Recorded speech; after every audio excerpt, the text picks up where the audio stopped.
아싸라고 하는 말을 들어보셨습니까? 젊은 분들은 아마 잘 알 건데요.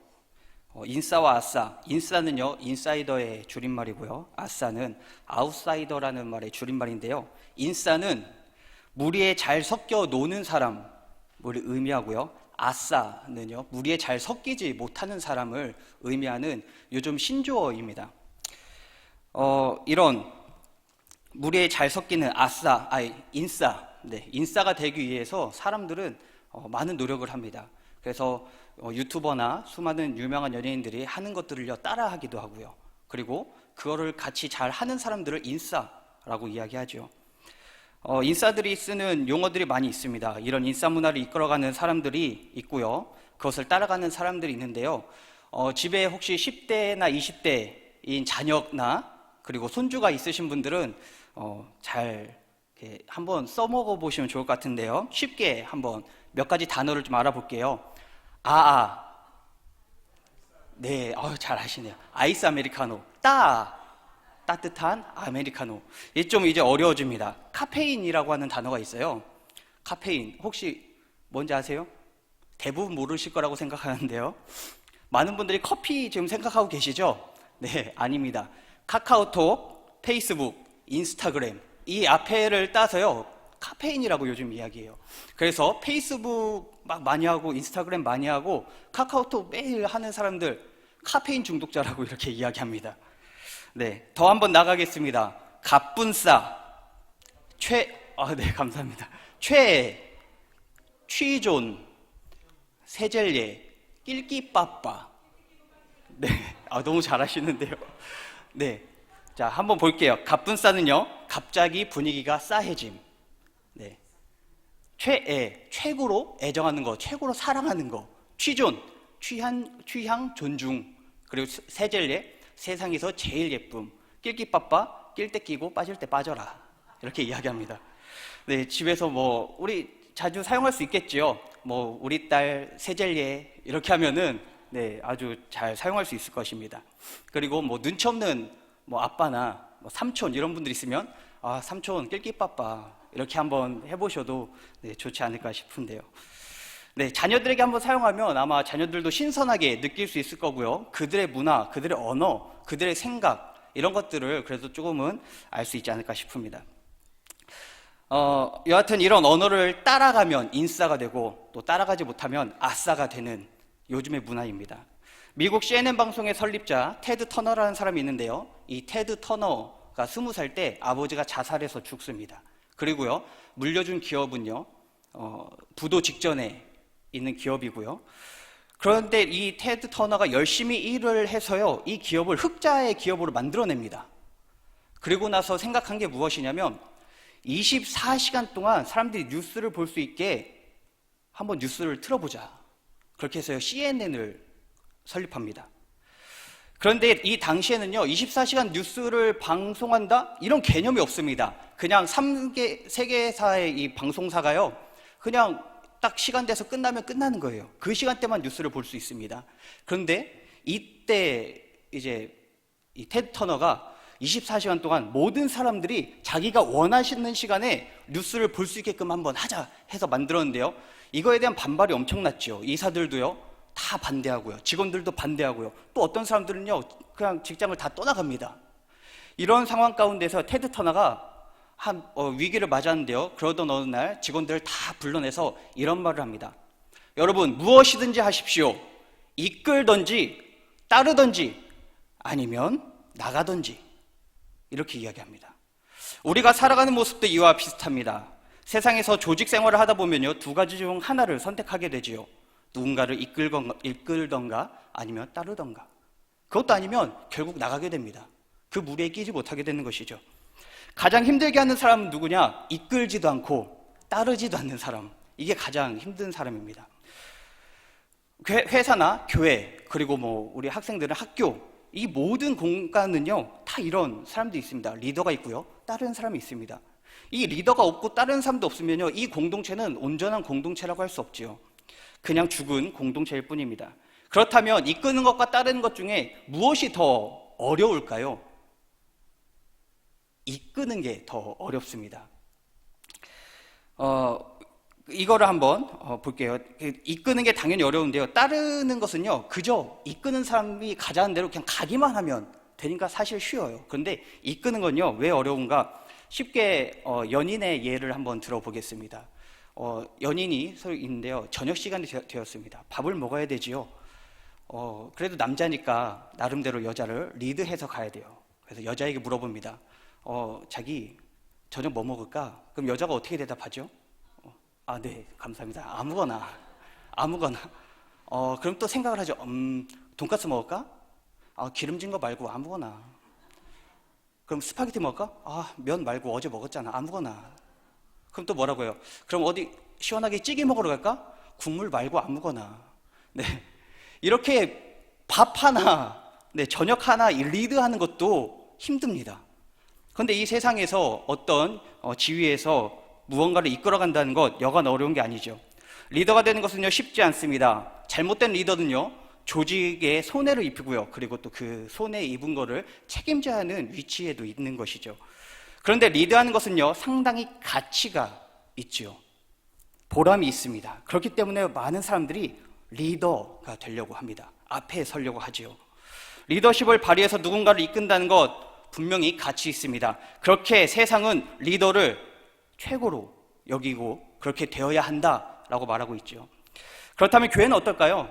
우리 교회도 리더십 얼마나 중요할까요?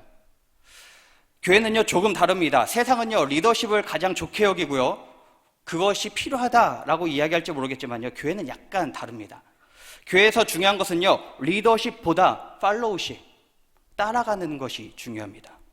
리더십이 필요 없다라는 게 아니에요. 리더십도 필요하지만 팔로우십, 따라가는 게 더 중요하다라는 것입니다. 그런데 신기한 것은요, 예수님을 따라가다 보면 어느새 그 사람이 리더의 자리에 있습니다. 네, 목사님 얘기를 죄송하지만 한번 하겠습니다. 간혹 하시는 말씀이 계신데요, 이런 말씀을 간혹 하세요. 나는 시골 촌사람이다. 네, 아버지는 농부이시다.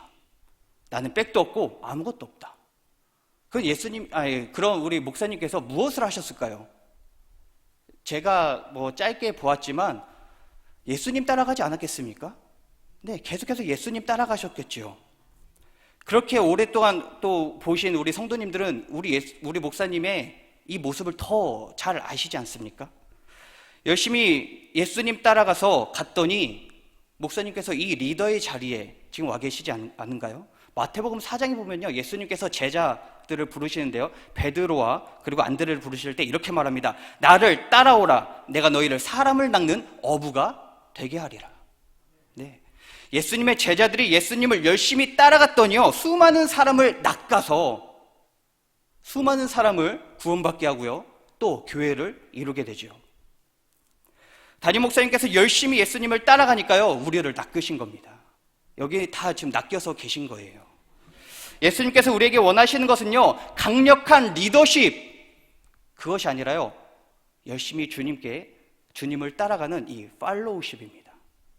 사람을 모으고 선동하는 것, 그 앞에 나서서 일하는 것을 원하는 게 아닙니다. 오히려 주님은 너는 나를 따르라, 이렇게 말씀하십니다. 예수님께서는요, 예수님의 제자는요, 강력한 리더가 아니라 신실하게 주님을 따르는 사람이라는 것이죠. 오늘 본문 내용이 바로 이런 내용입니다. 예수님께서 5장과 7장까지, 마태복음 5장과 7장까지 산상수훈, 산 위에서 설교를 하시고 내려오십니다. 그리고 8장에서 문둥병자를 고치고요, 그리고 베드로의 장모를 고치죠.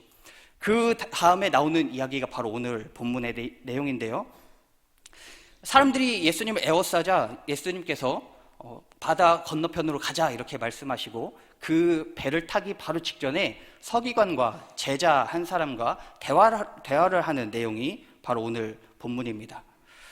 오늘 이 서기관과 다른 제자와 예수님 사이의 대화, 이것을 통해서 하나님께서 주시는 은혜를 같이 받도록 하겠습니다.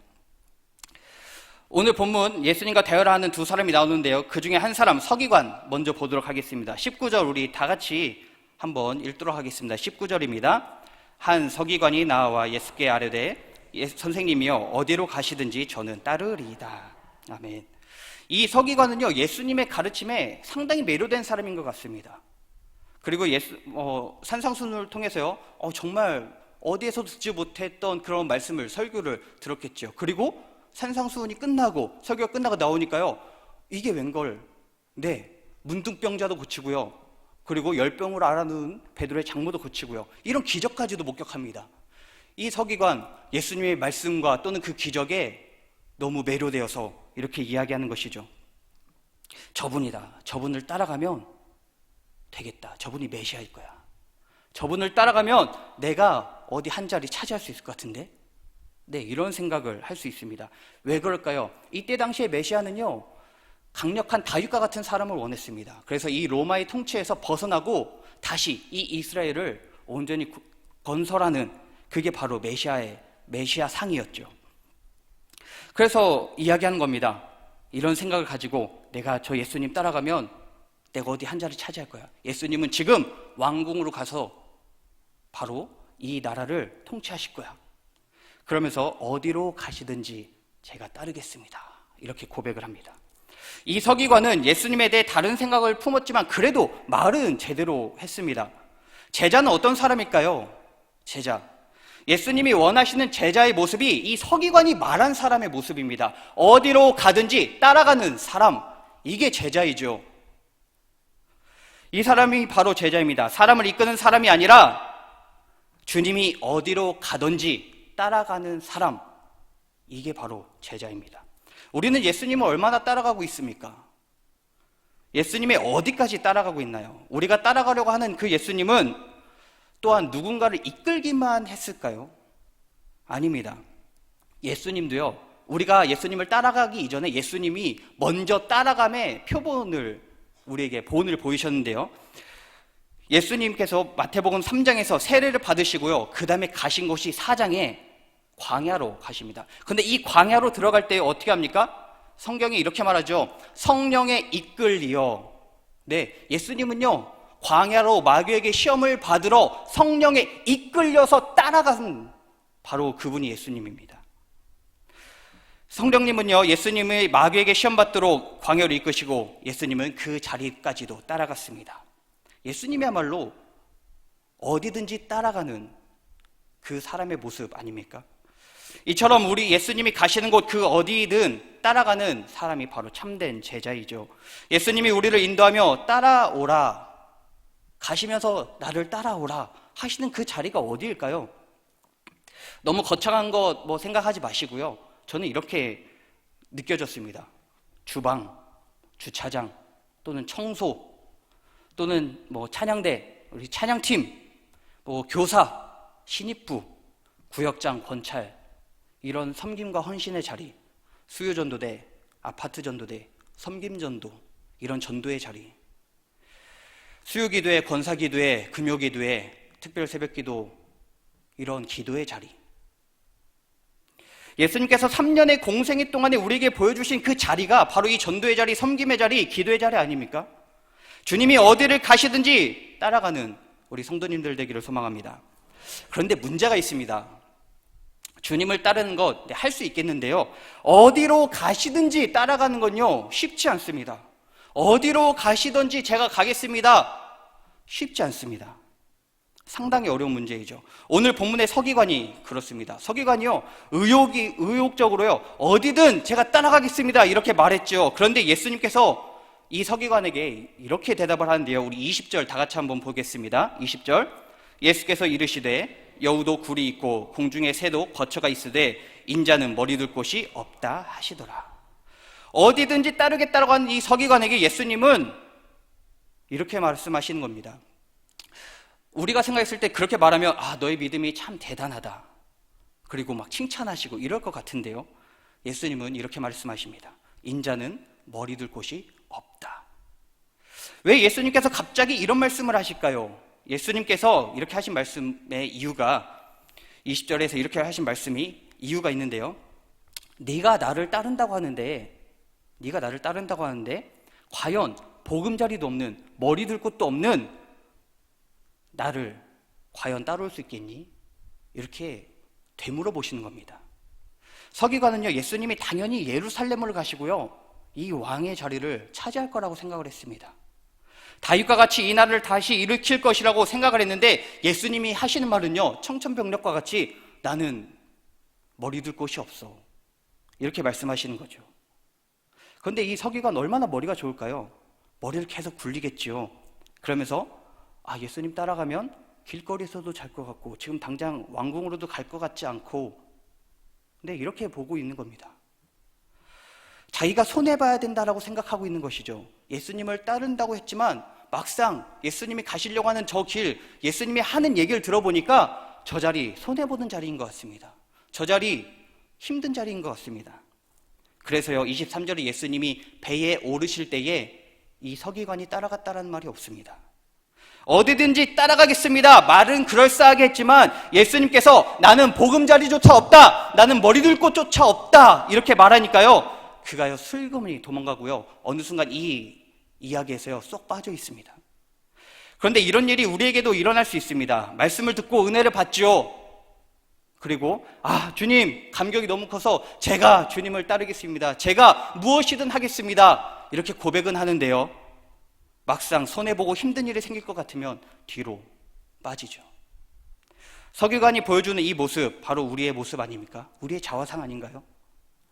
이익이 생기고 뭔가 얻을 것 같을 때는 주님, 제가 주님을 따라가겠습니다, 이렇게 말하지만, 그러나 막상 손해볼 것 같으면 그 말을 언제 했는지 뒷공문이 빼고 도망가는 이런 서기관의 모습을 봅니다. 어디든지 따라가겠다고 해서 주방봉사로, 주차봉사로, 전도대로 또는 교사로 헌신하고 기도에도 나오라고 이렇게 얘기하면요, 슬그머니 빠집니다.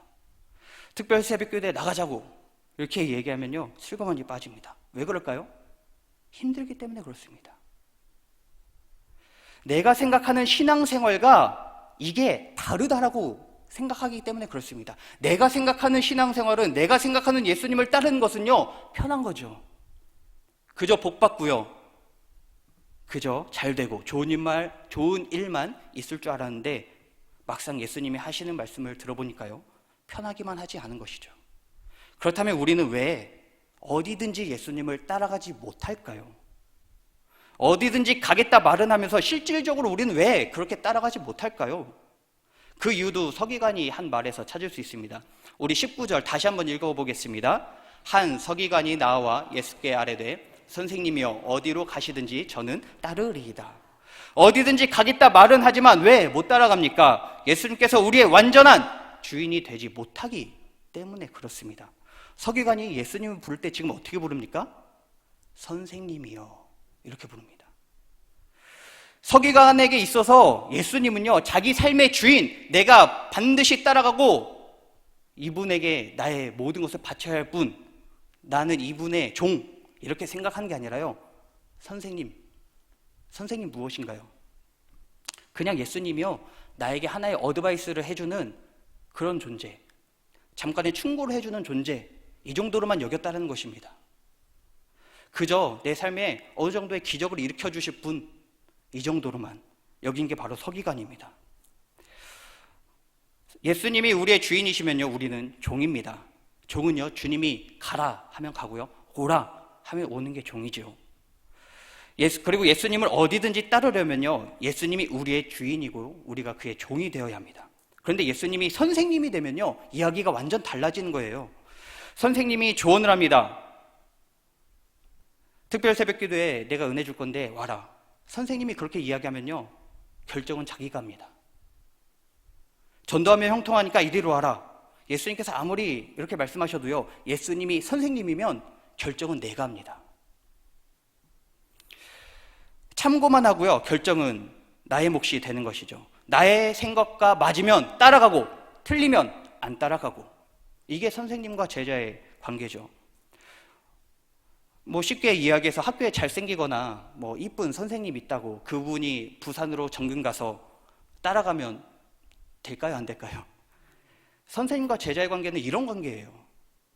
부산 간다고 해서 따라가는 관계가 아니라는 거죠. 우리 성도님들, 예수님을 선생님이 아니라 주인으로 고백하십니까?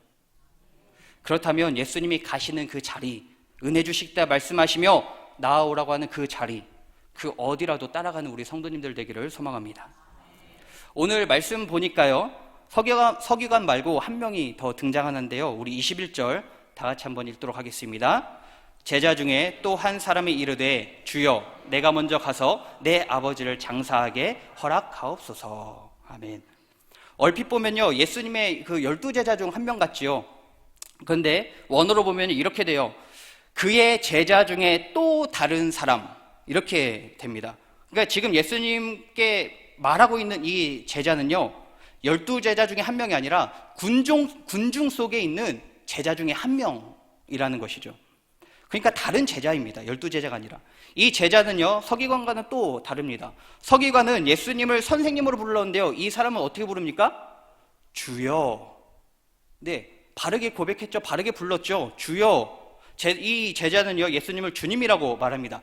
그런데 예수님께 하는 말이 갑자기 아버지가 돌아가셨다고 이야기합니다.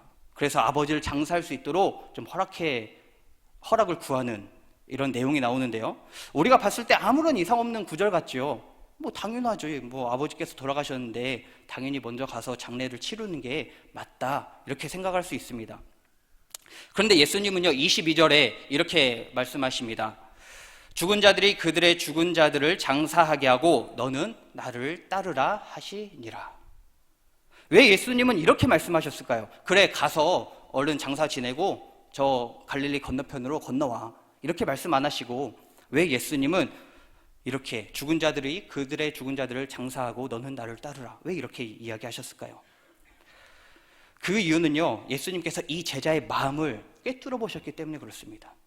예수님께서 서기관과 대화를 하면서 어떻게 말합니까? 인자는 머리 둘 곳이 없다. 이 말을 이 제자가 들었을까요? 못 들었을까요? 그 자리에 같이 있었겠지요. 그러면서 인자는 머리 둘 곳이 없다. 근데 이 말을 똑같이 들었습니다.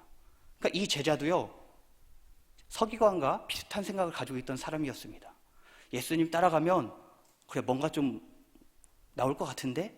뭔가 한 자리 할 것 같은데? 네, 이런 생각을 하는 게 바로 이 제자였습니다. 그래서 이 머리 둘 곳이 없다, 이렇게 말하는 거예요. 이 제자는요, 내가 생각하는 것과 좀 다른데? 내가 생각하는 메시아는 좀 약간 다른데? 아닌 것 같은데? 이런 생각을 하는 것이죠. 그런데 어떻게 합니까? 예수님과 친분도 조금 있고 나름 제자라고 합니다. 빠져나갈 방법이 없어요. 그래서 하는 말이 아버지가 돌아가셔서 저 장례를 좀 치르러 가야 되겠습니다. 뭐 별거 아닌 것처럼 들릴 수 있죠. 그런데 우리도 이런 일 있지 않습니까? 제가 예전에 타이어 공장에서 일을 했었는데요, 회식 있을 때 가기 싫으면요, 이렇게 얘기합니다. 친구 아버지가 돌아가셔서 이제 좀 가봐야 될 것 같습니다. 근데 그 빠지려고 거짓말 하는 거죠. 이렇게 친구 아버지는요, 수도 없이 돌아가셨다가 살아나시고 그렇게 하십니다. 그런데 이 제자의 근본적인 문제는요, 아버지가 돌아가셨다라고 하는 이 자체가 아닙니다. 사실 더 근본적인 문제는요, 21절에 제자가 이렇게 말하는 것에 있는데요. 무엇이냐? 주여, 내가 먼저 가서. 이게 문제입니다. 이 제자는요, 예수님을 주님으로 말했습니다. 그렇다면 무엇이 우선되어야 할까요? 주님이 우리의 주인이라면, 예수님이 우리의 주인이라면 과연 무엇이 우선되어야 합니까? 주님이 먼저 아닌가요? 주님이 먼저 어딜 가시든지 일단 주님이 먼저 가셔야 되는 거 아닌가요? 아무리 우리 아버지가 돌아가셨어도 주님이 먼저 가셔야 되지 않을까요? 그런데 이 제자 어떻게 합니까? 내가 먼저 가서, 일단 이 자리 벗어나고 싶은 거죠. 내가 먼저 가서. 결국 이 제자, 자기가 먼저인 이 사람은요, 이 자리를 벗어나기 위해서 아버지의 핑계를 대고 떠나갑니다. 오늘 본문에 나오는 이 서기관과 이 다른 제자의 모습은요, 말과 그 행동은요, 상당히 모순적입니다. 그 말은 너무나 모순적인데요, 서기관은 어떻게 이야기했습니까? 선생님이여, 어디로 가든지 나는 따르리이다.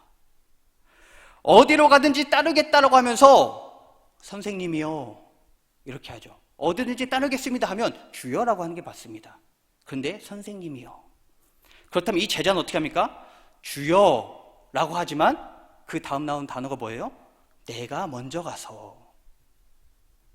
주님이 먼저가 아니라 내가 먼저. 둘 다 모순적이죠. 이 모순적인 제자에게 예수님이 이렇게 말씀하십니다. 22절에 죽은 자들이 그들의 죽은 자들을 장사하게 하고 너는 나를 따르라 하시니라. 이 구절을요, 원어로 보면 순서가 약간 바뀌어 있습니다. 이걸 표준세번역이 잘 번역했는데요, 이렇게 이야기합니다. 예수께서 그에게 말씀하셨다. 너는 나를 따라오너라. 죽은 사람들의 장례는 죽은 사람들이 치르게 두어라. 너는 나를 따르라. 너는 나를 따르라. 이게 먼저 나온다라는 거예요. 예수님이 먼저 하신 말이 바로 이겁니다. 왜요? 왜 그럴까요? 제자가 주여 내가 먼저 가서 하니까요, 예수님이 그걸 받아칩니다. 아니 네가 먼저 아니야, 내가 먼저야. 그러니까 너는 나를 먼저 따라. 그리고 난 후에 장사를 지내. 이렇게 말씀하시는 거죠. 그래서 너는 나를 따르라, 이 말씀을 먼저 하십니다. 결국 이 제자도요, 23절 이후에 보면 배에 탔다라는 말이 없습니다. 23절에 예수님이 배에 오르실 때 이 다른 제자가 갔다라는 말이 없죠. 이 23절에 나오는 제자는요, 12제자입니다. 어쩌면 군중 속에 있었던 그 제자, 다른 제자, 이 제자는요, 저 멀리 갈릴리 바다 저편을 보니까요, 구름이 조금씩 생겨나고요, 그리고 바람이 좀 부는 게 심상치 않다는 것을 보고 느꼈을 수도 있습니다. 그래서 저 배를 타고 가면 왠지 폭풍 만날 것 같은데, 이런 생각을 했을 수 있습니다. 주여라고 말했으면 주님이 우선되고 어디로 가든지 따라가야 하는데, 아무리 생각해도 그 앞길이 꽃길이 아닙니다. 아무리 생각해도 그 길이요, 먹구름 있고요, 폭풍이 칠 것 같은 길이죠. 그래서 그 자리를 벗어나라는 것입니다. 이 제자는요, 자기의 안전, 이것을 더 생각을 했다라는 것이죠. 결국 예수님께서 배에 오르시고 갈릴리 바다를 건널 때 서기관도 그리고 군중 속에 이 제자도 없습니다. 왜일까요? 예수님이 그들의 참 주인이 아니었기 때문에 그렇습니다. 입술로는 주여 라고 말하지만 실제로는 주님보다 내가 먼저였다라는 것이죠. 이처럼 교회에도 두 부류의 신자가 존재합니다. 서기관처럼 예수님을 주인이 아니라 선생 정도로 여기는 사람이 있습니다. 말은 그럴싸하게 하죠. 내가 따라가겠습니다. 그런데 선생님이요. 그리고 군중 속에 제자처럼 주님을 주여 주여 부르지만 실상은, 나의 삶은 하나님께 뭔가를 구하고 아뢰고 하는 게 아니라 내가 먼저 되어서 하는 거, 내가 우선되어서 하는 그런 사람이 있죠.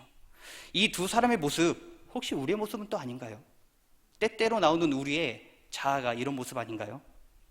어디든지 따르겠습니다 말하지만 여전히 예수님을 선생님 정도로 여기고 결정은 내가 하고, 주님이라고 고백하지만 내가 우선되어서 힘든 길, 고난의 길은 가지 않으려고 하고, 예수님이 진정으로 원하는 제자는 예수님을 주인으로 인정하고 따르는 사람입니다. 입으로만이 아니라 실제로 따르는 사람, 예수님이 원하는 제자는 바로 그런 사람입니다. 예수님께서 오늘 본문을 통해서 우리에게 하시고자 하는 말씀이 진정으로 무엇일까요? 바로 어떤 사람이 진정한 제자인지를 보여주시는 겁니다. 진정으로 나를 따르는 사람이 어떤 사람이냐? 라고 하는 것이죠. 18절에요, 이렇게 이야기하는데요, 18절 다 같이 한번 읽겠습니다. 예수께서 무리가 자기를 에워싸는 것을 보시고 건너편으로 가기를 명하시니라, 이렇게 말씀하십니다. 여기서 건너가다라고 하는 단어가 헬라어로 아펠게인이라고 합니다. 아펠데인인데요, 이 단어가 제자도와 관련되어서 이야기하면요, 스승을 따르다라고 하는 의미로 사용됩니다. 그러니까 예수님은요, 지금 무리가 나를 에워쌀 때에 저 건너편으로 가자, 그냥 간 게 아닙니다. 제자들한테 저 건너편으로 가자라고 한 건요, 저 건너편으로 나를 따라와라 라고 말씀하신 거예요. 그럼 그 건너편이 어떤 상황일까요? 오늘 23절부터 후반부에 나오는 내용들인데요, 이 모습, 배를 타고 갈 때 폭풍이 몰아칩니다. 그리고 건너간 곳은요, 가다라 지방인데요, 가니까요, 귀신 들린 사람을 예수님이 만납니다. 그리고 그 귀신 들린 사람을요, 귀신을 내쫓으니까 귀신이 어디로 들어갑니까? 돼지떼에 들어가죠. 그리고 그 돼지떼가 갑자기 언덕 아래로 내려가서 폐사하고 맙니다. 다 죽어버려요. 그 모습을 본 가다라 지방 사람들이 어떻게 합니까? 예수님을 예수님, 당신이 우리의 구주이십니다, 이렇게 영접했습니까? 아니요, 내쫓습니다. 이곳을 떠나시옵소서, 내쫓지요. 귀신 들린 사람 때문에 아무도 지나다닐 수 없었던 그 길을 귀신을 쫓아내심으로 지나다닐 수 있는 길이 되었는데, 사람들은요, 자기들이 물질적인 피해를 입은 것 때문에요, 예수님을 나가라고 하는 겁니다.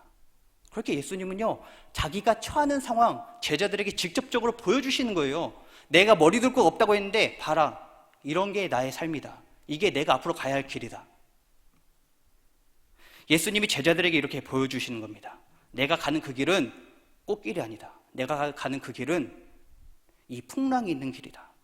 위태로운 바다 같고 사람들에게 내몰리는, 그래서 쫓겨서 머리 둘 곳이 없는, 그게 나의 길이다. 이런 것까지 너는 나를 따라올 수 있겠느냐. 이걸 말이 아니라 실제로 보여주신 게 바로 오늘 사건입니다. 그런데 예수님을 따라간 사람들이 있죠. 누굽니까? 바로 12 제자입니다. 12 제자도요, 예수님과 서기관 그리고 군중 속에 있었던 그 다른 한 사람, 이 세 사람이 대화하는 것을 당연히 들었겠지요. 내가 머리 둘 곳 없다. 이 말 당연히 들었겠지요. 그런데 12 제자는 어떻습니까? 23절에 예수님이 배에 오르심에 제자들이 따랐더니, 12 제자는요, 예수님을 따릅니다. 예수님이 보금자리도 없다고 말씀하시는데도 불구하고요, 그들은 예수님을 따릅니다. 그런데 그 결과가 무엇입니까? 그 결과가 무엇입니까? 풍랑을 만나는 것이죠. 바다에 큰 놀이 일어나서요, 배가 뒤집히게 되고요, 잘못해서 빠지면요, 죽게 되는 상황이 바로 이 제자들이 예수님을 따르고서 만난 첫 상황입니다. 예수님을 따라가니까 평안, 행복, 기쁨 이런 것만 있는 게 아니라요, 큰 문제를 만나고요, 자칫하면 죽음까지도 목숨을 위협받을 정도의 어려움을 만나는 것, 이게 예수님을 따라가는 것이죠. 여기에 그런데 중요한 사실이 있습니다. 서기관과 다른 제자는요, 이런 어려움 만나지 않을까요? 예수님을 따라가지 않았다고 해서 그들의 삶이 평탄하기만 할까요? 아니요. 서기관도요, 그리고 다른 제자도요, 분명히 언젠가는 이 큰 폭풍과 같은 어려움을 만나겠지요. 그런데 그들은요, 이 근본적인 문제를 해결할 수 없다라는 것입니다. 자기들 스스로는요, 이 문제를 결코 해결할 수 없다라는 거예요. 하지만 예수님을 따라간 사람은요, 큰 문제를 만나지만 그 문제를 해결받습니다. 26절에 예수님이 바람과 바다를 꾸짖으시니 아주 잔잔하게 되거늘. 예수님을 따라갔더니 큰 문제를 만납니다. 그런데 그 문제를 누가 해결해 주십니까? 바로 예수님이시죠. 예수님이 해결해 주십니다. 그렇게 예수님을 따라가는 제자의 삶은요, 예수님의 고난에 동참하고 함께하고 같이 그 고난을 겪고 그 고난 속에서 예수님이 해결해 주시는, 그 해결해 주심을 믿고 따라가는 것, 체험하는 것, 이게 참된 제자의 모습입니다. 당장 내일부터 또 특별 새벽 기도가 있습니다.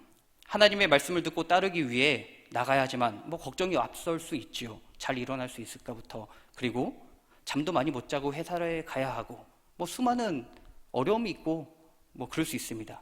그리고 자녀가 있는 사람들은 또 자녀를 깨워서 나오는 게 여간 쉬운 일이 아니죠.